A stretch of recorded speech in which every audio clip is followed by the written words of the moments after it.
14 elements carbon family. P block का जो हमने फर्स्ट पार्ट किया था that was the boron family, group 13 elements. अब हम सेकंड जो करेंगे, मैंने आपको पहले भी बताया कि दो ही हमने करने हैं, 13 एंड 14, ठीक है। 15 से लेके 18 तक हमने +2 में करना।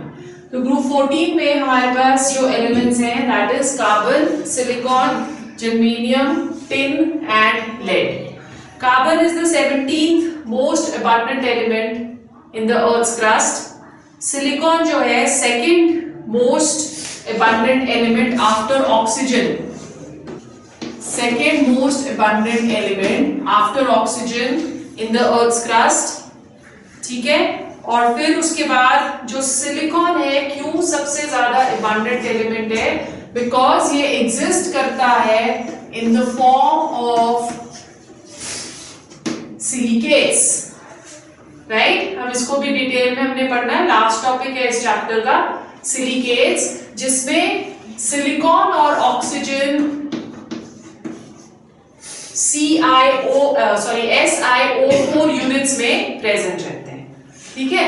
आपको ऑलरेडी पता है कि सिलिकॉन जो है that is a very very important element. इसको हम यूज करते हैं as a semiconductor.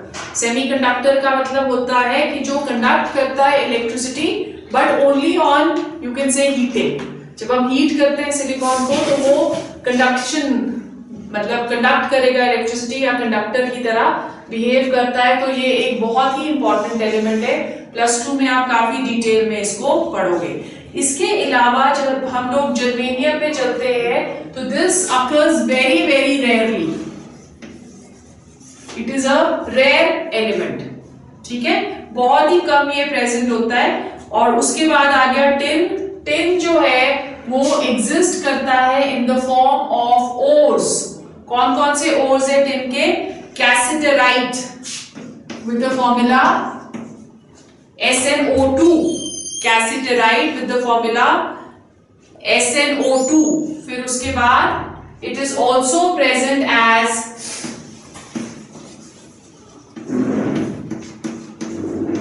Galena, PbS, ठीक है, and anglesite with the formula PbSO4, right. अब यहाँ पे अगर आप देखो, सॉरी, गैलेना और ये जो है ये लेड के ओर्स हैं।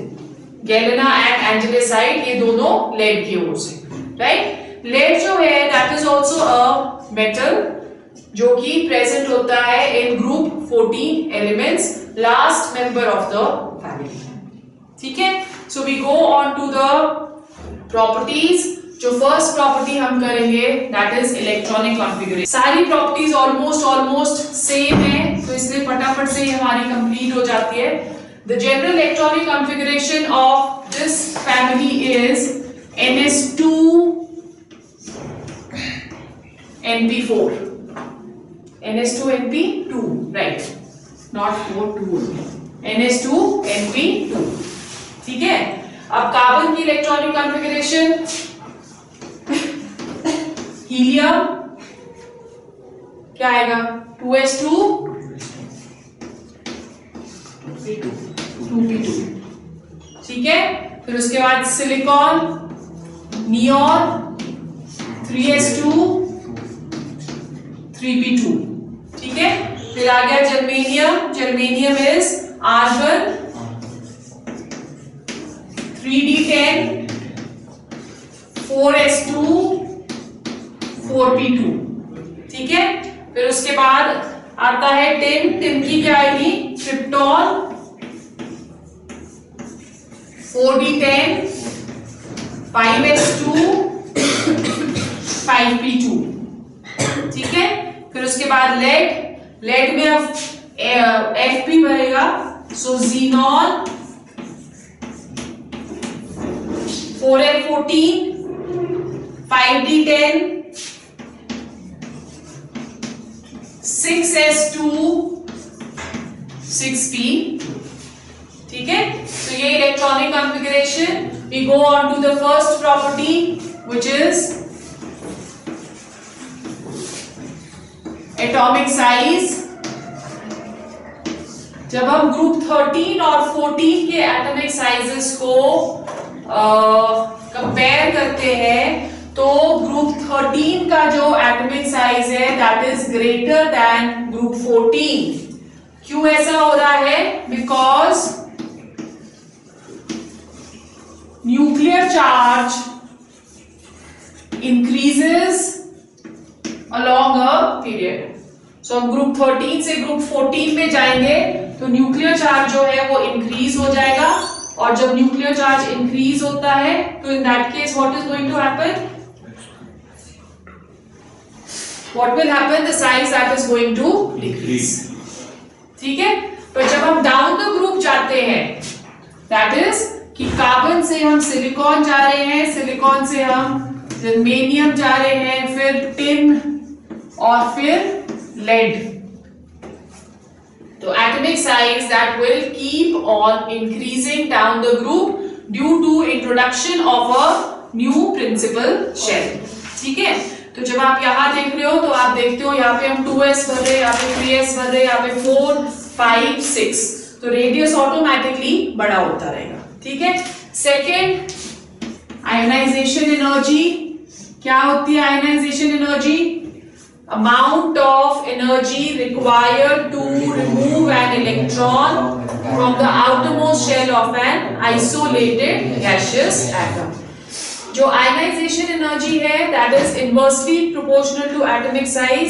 तो जब हम ग्रुप 13 से ग्रुप 14 में जाएंगे तो ionization energy should increase. So group 14 की ionization energy is higher with respect to group 13। जब डाउन द ग्रुप हम जाते हैं तो आयोनाइजेशन एनर्जी डिक्रीज होनी चाहिए। सो सबसे ज्यादा कार्बन की, फिर उसके बाद सिलिकॉन की, फिर उसके बाद जर्मेनियम की, फिर टिन की। बट इन दिस केस जब हम टिन से लेड जाते हैं there is a slight increase in first ionization energy. क्यों ऐसा हो रहा है? लिखो, as we go down the group the ionization energies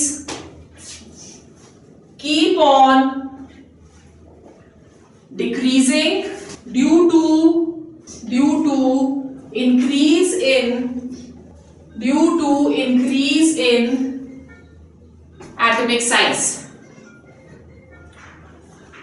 But as we travel from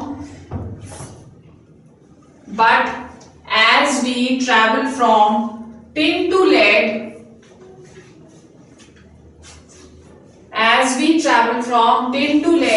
the ionization energies increases due to poor shielding effect of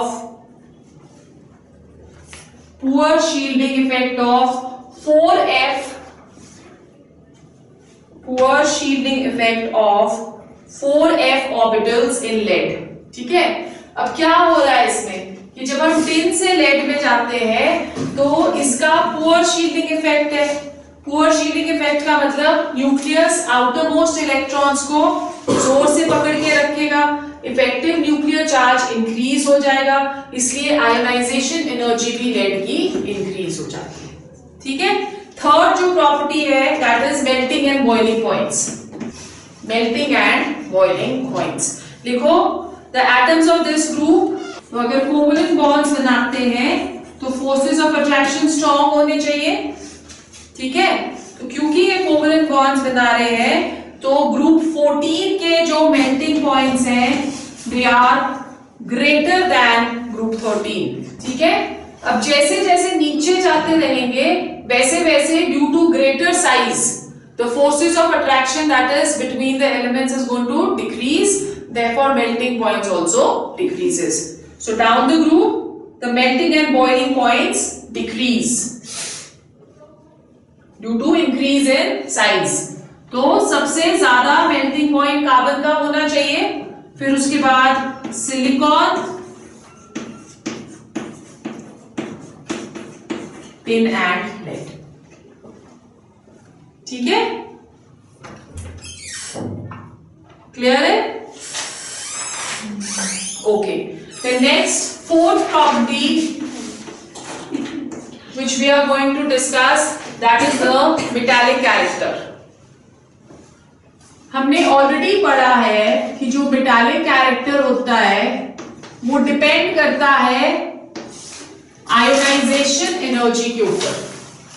जितनी कम ionisation energy उतनी easily electron extract कर सकते हैं और उतना ही ज्यादा मेटालिक होगा, क्योंकि metallic character is equivalent to electro और electropositive character removal of electrons के ऊपर डिपेंड करता है। जैसे जैसे हम डाउन द ग्रुप जाते हैं वैसे वैसे आयनाइजेशन एनर्जीज डिक्रीज हो रही है, तो मेटालिक कैरेक्टर क्या होना चाहिए? इंक्रीज। तो हम बोलते हैं कि कार्बन एंड सिलिकॉन ये दोनों नॉन मेटल्स हैं बिकॉज इनकी आयोनाइजेशन एनर्जीज बहुत हाई है। ठीक है, फिर उसके बाद आ गया germanium. Germanium behaves as a metalloid, right.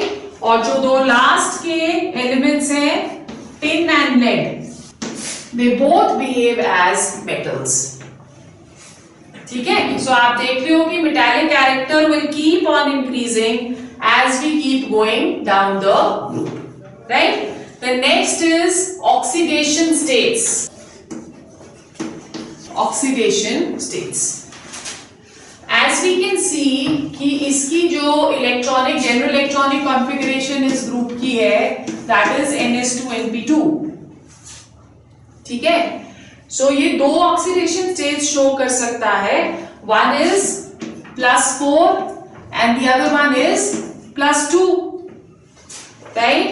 अब यहां पे जो कार्बन है वो एक एनॉमलस बिहेवियर शो करती है कि कार्बन की हम बोलते हैं कि ionization energy is very very high, इसलिए हम उससे चारों इलेक्ट्रॉन्स तो क्या कोई भी इलेक्ट्रॉन रिमूव नहीं कर सकते।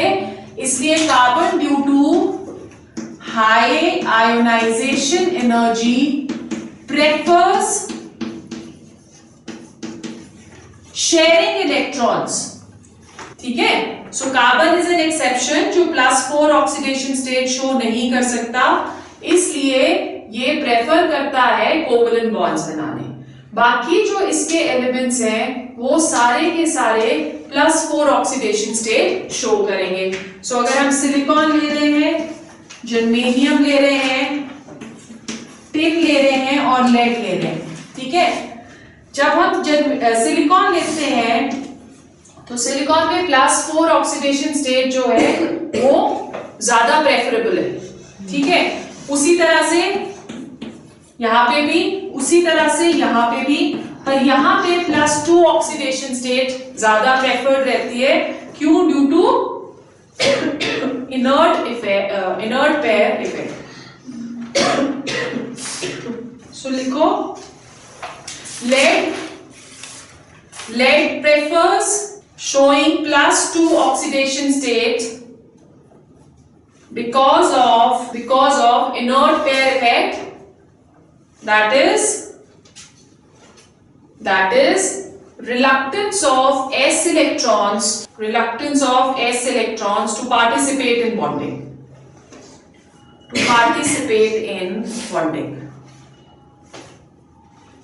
ठीक है। अब इन एलिमेंट्स में एक बहुत ही अच्छी और पेक्यूलियर प्रॉपर्टी है कि ये एलिमेंट्स अगर +2, जैसे फॉर एग्जांपल टिन जो है वो दोनों ऑक्सीडेशन स्टेट्स शो करता है, +4 और +2, राइट। तो अगर +2 में ऑक्सीडेशन स्टेट में ये प्रेजेंट होगा तो ये बिहेव करेगा एज अ रिड्यूसिंग एजेंट। ठीक है, अगर टिन +2 ऑक्सीडाइजिंग स्टेट में है तो ये बिहेव करता है एज रिड्यूसिंग एजेंट।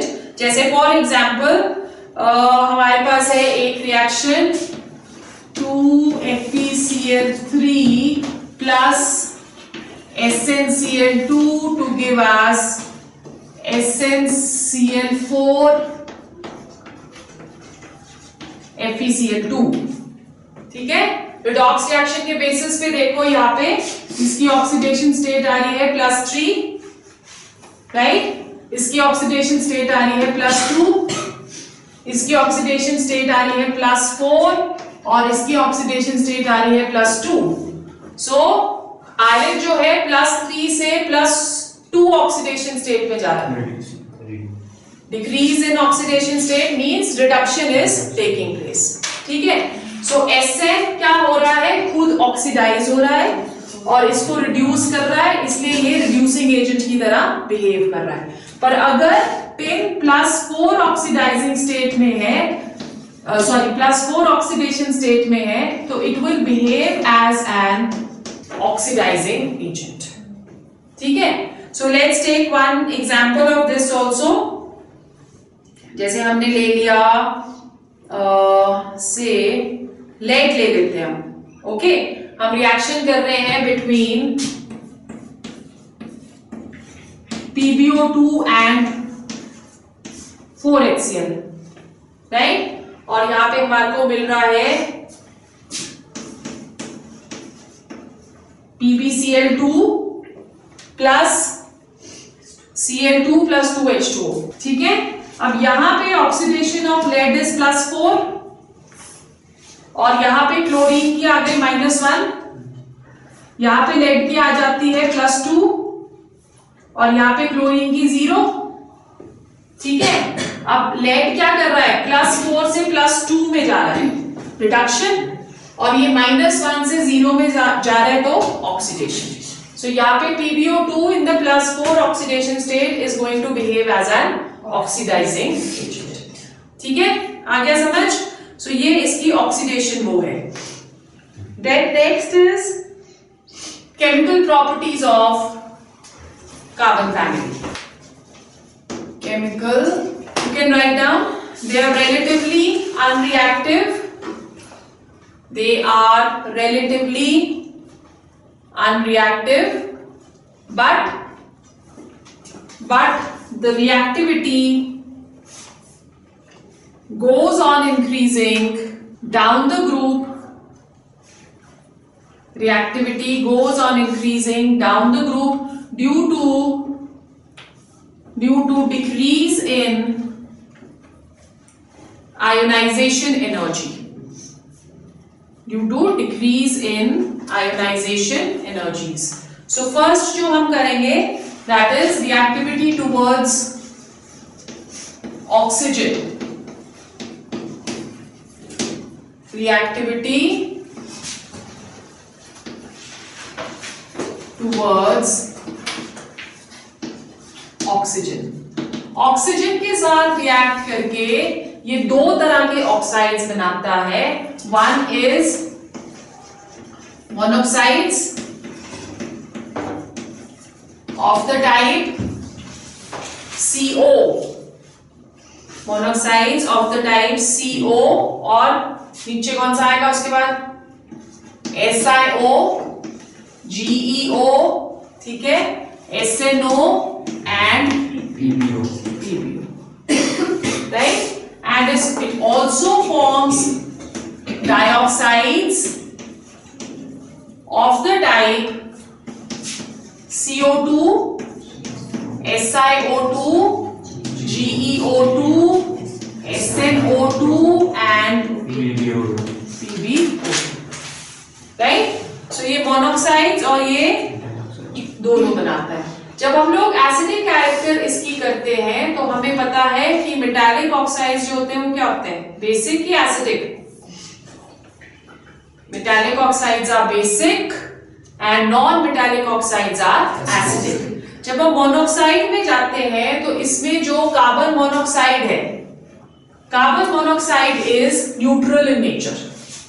न्यूट्रल का मतलब क्या होगा कि ना ये एसिडिक की तरह बिहेव करता है, ना ही ये बेस की तरह बिहेव करता है। तो ये ब्लू लिटमस को रेड नहीं करेगा और ये रेड लिटमस को ब्लू भी नहीं करेगा।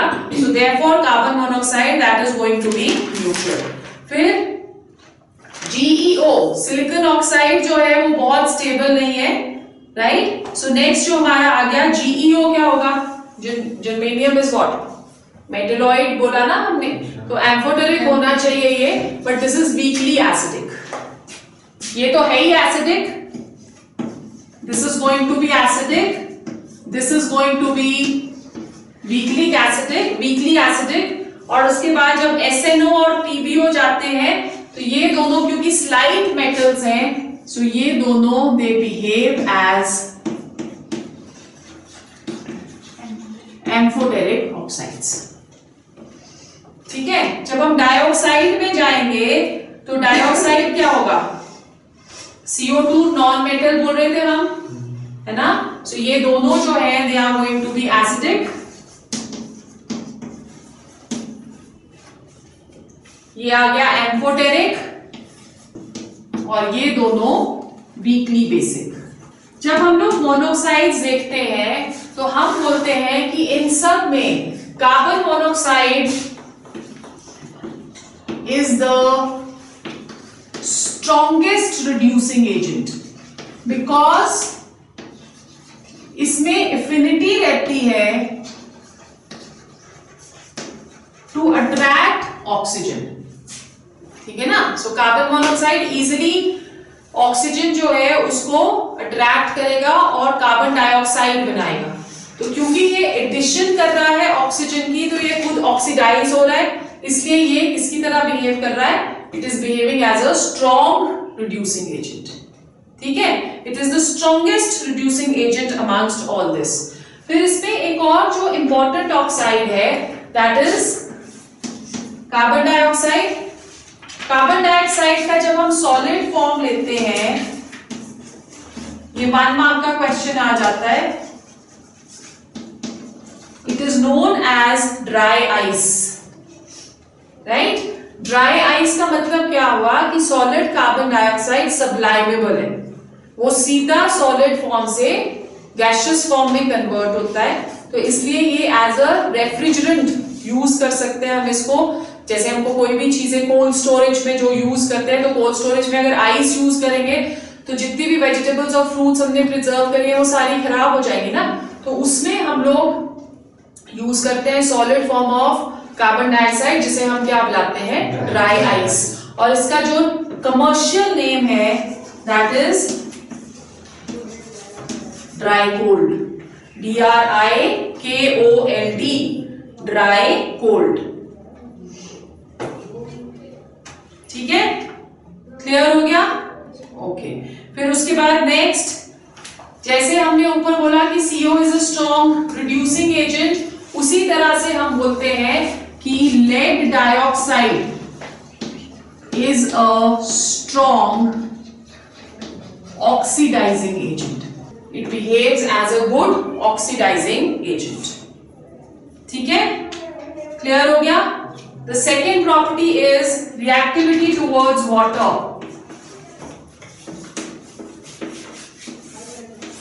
Reactivity towards water.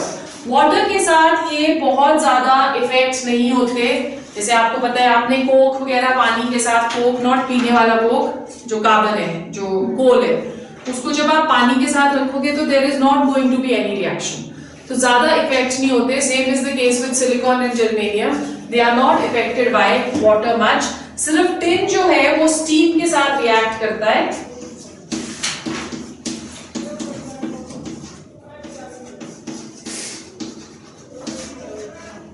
Tin steam के साथ रिएक्ट करेगा to give SNO2, tin dioxide plus hydrogen. अब अगर टिन रिएक्ट कर रहा है तो इससे नेक्स्ट मेंबर भी रिएक्ट करना चाहिए ना, क्योंकि रिएक्टिविटी हमने पढ़ा डाउन द ग्रुप इंक्रीज हो रही है, तो टिन से नेक्स्ट मेंबर लेड है, लेड भी रिएक्ट करना चाहिए, पर लेड वाटर के साथ रिएक्ट नहीं करता। Why? That is due to formation of a protective film of oxide. यही सेम हमने सेंटेंस पिछले वाले ग्रुप 13 में किसके साथ किया था? कौन बनाता है एक प्रोटेक्टिव ऑक्साइड की फिल्म? एल्यूमिनियम। ठीक है, तो उसी तरह से यहाँ पे लेड भी एक ऑक्साइड की फिल्म बना देता है, तो इसलिए वो वाटर के साथ रिएक्ट नहीं करता। ठीक है, third property is reactivity towards halogens के साथ साथ ये जनरली टेट्रा हैलाइड्स बनाता है ऑफ द टाइप EX4, ठीक है। जैसे for example carbon tetrachloride CCl4, फिर उसके बाद आ गया SiCl4, GeCl4। पर जब हम टिन और लेड के साथ जाते हैं तो टिन और लेड थोड़े से लेस रिएक्टिव हो जाते हैं और वो दोनों तरह के बनाएंगे, EX2 भी बनाते हैं। जैसे टिन बनाता है SnCl4, SnCl2, उसी तरह से लेड बनाता है PbCl4 एंड PbCl2, ठीक है। ये दोनों बनाएगा। क्लियर हो गया। अब जितने भी टेट्रा हैलाइड्स यहाँ पे बन रहे हैं mostly they all are covalent in nature. जैसे अगर हम CCl4 देख रहे हैं तो CCl4 का जो स्ट्रक्चर होता है वो ये है, वो चारों क्लोरीन के साथ कोवलेंट बॉन्ड बनाता है। ये हाइब्रिडाइजेशन में हमने करा हुआ है टेट्राहेड्रल स्ट्रक्चर, ओके, जब हमने बॉन्डिंग करी थी। उसी तरह से SiCl4 भी क्या बनाएगा, it is going to form a covalent bond, right. अब डाइहैलाइड्स जो है, डाइहैलाइड्स कौन कौन से हो गए। फॉर एग्जाम्पल अगर कार्बन बना रहा है तो CCl2, ठीक है। सिलिकॉन बनाएगा तो SiCl2, यूरेनियम बनाएगा तो GeCl2, SnCl2 and PbCl2, right. हम बोलते हैं कि स्टेबिलिटी जो है it will keep on increasing down the group. ये बहुत ही कम स्टेबल है एज कंपेयर टू SiCl2, फिर उसके बाद वेरी लेस स्टेबल, ठीक है, और फिर उसके बाद टिन, और सबसे जो स्टेबल है that is going to be PbCl2, क्योंकि हमने ऑलरेडी पढ़ा कि जो Pb है वो 2 पॉजिटिव ऑक्सीडेशन स्टेट पे ज्यादा स्टेबल रहता है due to inert pair effect, ठीक है। क्लियर हो गया वैशाली, आ रहा है समझ, okay, then I am happy, right, okay. अब इसमें एक क्वेश्चन हमें आता है कि व्हाई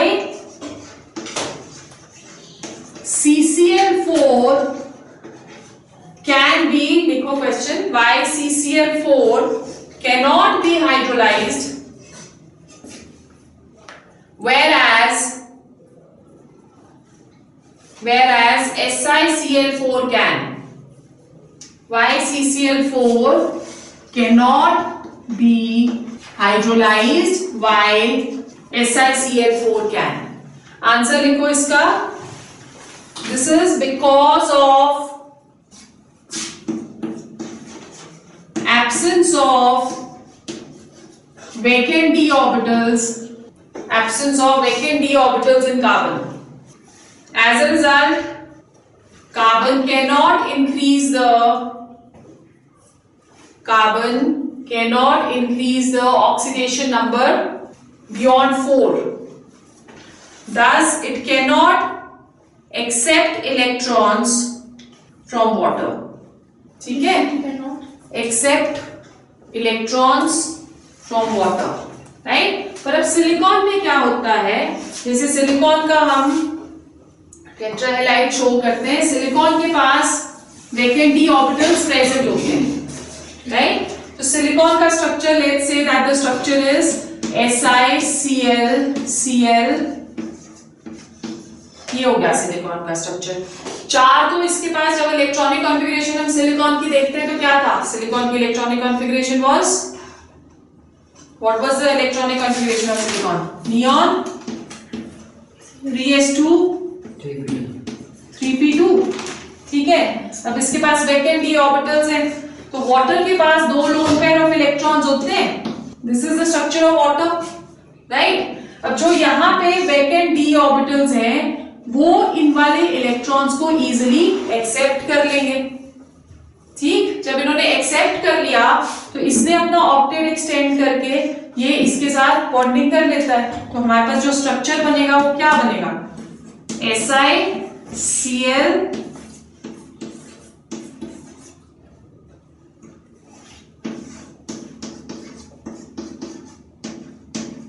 ये बना देगा, ठीक है। और इसके ऊपर एक पॉजिटिव चार्ज आ गया, क्यों? क्योंकि इसके इलेक्ट्रॉन्स ने बॉन्ड बना दिया है। अब ये वाला जो यहां पे हाइड्रोजन है, ये इस वाली फ्लोरीन को एब्स्ट्रैक्ट कर लेता है या रिमूव कर लेता है, ठीक है। सो जब ये रिमूव करता है तो हमारे पास क्या आ गया? We will have silicon, chlorine, chlorine वो तो निकल गया, ये वाटर के साथ इसने बॉन्डिंग कर ली और यहाँ पे चारों इलेक्ट्रॉन्स वापस आ गए प्लस HCl, ठीक है। अब अगर ये एक वाटर मॉलिक्यूल के साथ इस तरह से बॉन्डिंग करता है तो ये सॉल्युबल होगा, रिएक्ट करेगा वाटर के साथ या सॉल्युबल होगा वाटर में, ओके। अगर 3 मॉलिक्यूल्स के साथ और ये रिएक्ट करेगा तो तीनों क्लोरीन्स को क्या करेगा? ये तीनों क्लोरीन्स को सब्स्टिट्यूट कर सकता है bye OH, therefore this is soluble या this can be hydrolyzed, ठीक है। आगे देखो, on the other hand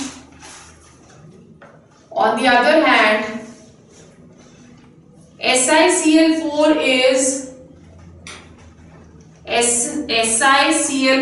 is hydrolyzed because silicon has vacant d orbitals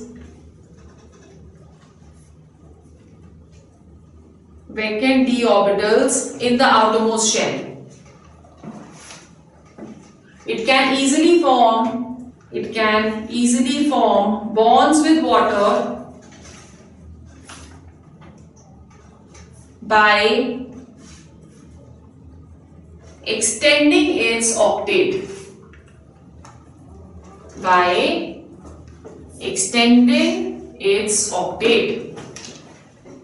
ठीक है। And the last property which we are going to do is formation of hydrides. Hydrides ये generally बनाता है of the type MH4, same जैसे कि ये halides बनाता है। और सबसे कॉमन एग्जाम्पल इसका क्या हुआ? CH4, ठीक है। फिर SiH4, फिर SiH4 के बाद क्या हुआ? बोलो जल्दी, GeH4, ठीक है। और टिन और लेड जो है वो हाइड्राइड्स नहीं बनाते क्योंकि reactivity with hydrogen will keep on decreasing. क्यों? क्योंकि कोवलेंट बॉन्डिंग का जो कैरेक्टर है वो डाउन द ग्रुप डिक्रीज होता रहता है, ठीक है। अब यहां पे सबसे ज्यादा जो हाइड्राइड्स बनाता है दैट इज कार्बन। क्यों? बिकॉज कार्बन, अभी हम नेक्स्ट जो पढ़ेंगे topic that is unique property of carbon, उसमें हम पढ़ेंगे कि कार्बन सबसे ज्यादा क्यों बनाता है। And the compounds of carbon and hydrogen, उन्हें हम बुलाते हैं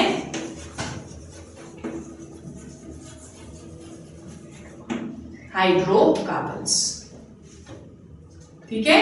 they are known as hydrocarbons. 3 तरह के हाइड्रोकार्बन्स बनाता है, ऑर्गेनिक केमिस्ट्री में हमने पढ़ना है। It forms hydrocarbons, one which is known as alkanes with the general formula CnH 2n+2, ठीक है। Then the second type is alkenes with the general formula CnH2n, and the third one is alkynes with the general formula CnH 2n-2, ठीक है जी। और जो tin है वो 2 तरह के हाइड्राइड्स बनाते हैं, but they are not very stable. Clear हो गया?